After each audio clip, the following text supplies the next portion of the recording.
এই বাড়ি মানুষের বাড়ি মুখ চায় তাই আঙ্গুর কোন লাভ আছে? তুমি কই টাকা ইনকাম করছো? তুমি তো জানো আমি কত কষ্ট করিয়ে হাত ক্রিম বেশি আমি পোলাডারে ভার্সিটি ভর্তি করালাম, কত স্বপ্ন নিয়ে যে আমার পোলাটা বড় হলে চাকরি বাকরি করবো, এরকম একটা বাড়ি আমি দিব চিন্তা ভাবনা করছিলাম। পোলাটা আমার অকালে শহীদ হয়ে গেল।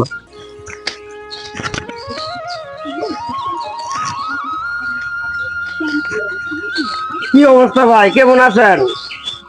ভালো আছেন? ভালো আছে ভাই। ও আইসক্রিম আছে ভালো। আচ্ছা ভাই।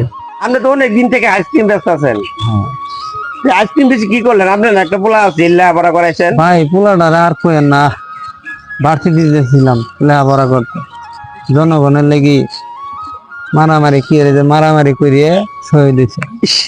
ভাই এবার কত ছাত্র জীবন দিছে, আপনি আইসক্রিম বেশি কি করাইলেন? তাই বাড়ির মুখ তাকাই থাকেন। ভাই খুব স্বপ্ন ছিল পোলাটারে লেখাপড়া করে ভালো একটা চাকরি হবো, আমরা গরিব মানুষ। পোলাটা ভাই ভাই এবার গরিব মানুষের মেলা পোলা পানে জীবন দিছে দেশের জন্য। কি ব্যাপার, তুমি যে 24 ঘন্টায় দিই খালি তুমি বাড়ির মুখ হয়ে কি ভাবো? আর তোমার বেচা কিনা বাদ দিচ্ছে, তুমি খালি দি কিছুক্ষণ পর পর এই জায়গাটায় বসে থাও। আর কইও না ভাই, তোমার মনে কি সমস্যা?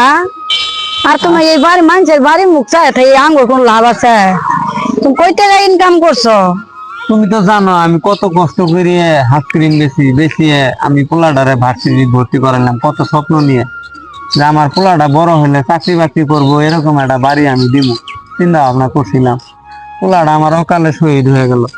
আচ্ছা তুমি চিন্তা করো কে, যদি এই দেশের লাগি যদি আরো যুদ্ধ কিছু করতে হয়, ঠিক আছে, যেমন আমার আর একটা মাইয়া আছে না, ছেলে শহীদ হয়েছে, মনে দুঃখ না খালি আমার ছেলে কেন, বাংলাদেশের ঘরে ঘরে অনেক ছেলে শহীদ হয়ে গেছে, দুঃখ করে কিছু করার নাই।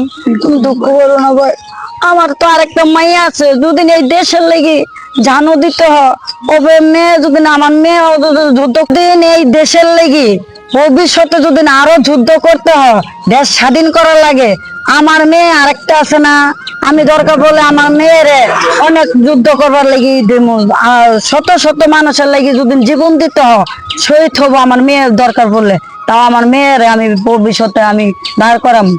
তুমি কেন চিন্তা করো? আমি ছেলে মারা গেছে কিছু দুঃখ করে কিছু না, আমার মেয়ে তো আছে। কষ্ট লাগে রে ভাই, কষ্ট লাগে। আমার পোলাটা যদি বেশি থাকতো তাহলে এরকম চাকরি বাকরি করিয়ে এরকম একটা বাড়ি আমার পোলা করতো, কত ভালোভাবে থাকতো, আমার খুব শান্তি লাগতো যে আমার কষ্টটা। মেয়েরাও সবই পারে, সব মেয়েরাও ছেলের দায়িত্ব পালন করে, এমন তো হইতে পারে আমার মেয়েও তো ভবিষ্যতে অনেক কিছু করতে পারবো, আমার মেয়ের যত ঝান জীবন দিয়ে হলো লেখাপড়া করাবো, ভার্সিটিতে পড়াবো, তোমার মনের আশা পূর্ণ করবো, এরকম বাড়ি আরো যদি দুই একটাও দিতে পারবো, কার ভাগ্য কি থাকে বলা যায় না। তুমি দুঃখ করো না, তুমি আল্লাহ আঙ্গরের দিক দিব। আব্বু তোমরা এখানে কি করছো? আর তোমাদেরকে এত চিন্তা লাগতেছে? দেখছো তোমার আব্বু খালি বাড়িটার চিন্তা করে, তোর ভাইয়া যদি বেঁচে থাকতো এরকম একটা বাড়ি দিত, বাড়ি করে দিত, সুখে শান্তি থাকতো, এই সব কথা সব সময় খালি আর এই বাড়ির মুখ খালি বাবা তাকায় তুমি থাকে। চিন্তা করো না, আমার ভাই তো জনগণের জন্য নিজের জীবন দিয়েছে, তাই না? দেশের মানুষ তাকে অনেক ভালোবাসে এবং কি তাদের জন্য তো সে জীবন দিয়েছে। তুমি চিন্তা করো না, আমি তোমার স্বপ্নটা পূরণ করব। আমার ভাই নিতে গিয়েছে, মনে করো যে আমি তোমার ছেলে, তোমার ছেলের আদর্শের মতন একটা মেয়ে আছে না, তোমার এই মেয়ে তোমার স্বপ্নটা পূরণ করবে আর এরকম একটা বাড়ি তৈরি করে দিবে। সবই আল্লাহর ইচ্ছা, আমার কি আর ওই শক্তি আছে? আমরা দোয়া করি, আমরা দোয়া করি তোমার মনের আশা পূর্ণ করে তুমি ঠিক ভাবে লেখাপড়া করবা, তোমার ভাইয়ের লাগে, তোমার ভাইয়ের যেমন সম্মান দেয় সবাই, তোমার ভাইয়ের ভালোবাসে শ্রদ্ধা করে, তোমারও যেন আমরা আশা করি তোমারও যেন এই ওই দুই চোখে দেহে তোমাক, তুমি এরকম ভালোভাবে চলবা, তুমি লেখাপড়া করবা, মনোযোগ দিবা লেখাপড়া। জীবন দিতে পারি যদি দেশের মানুষ আমাদের পাশে থাকে, দেশের মানুষের জন্য সব পারবো, জীবন দিতেও রাজি আছি, যুদ্ধ করে জয় করতেও রাজি আছি।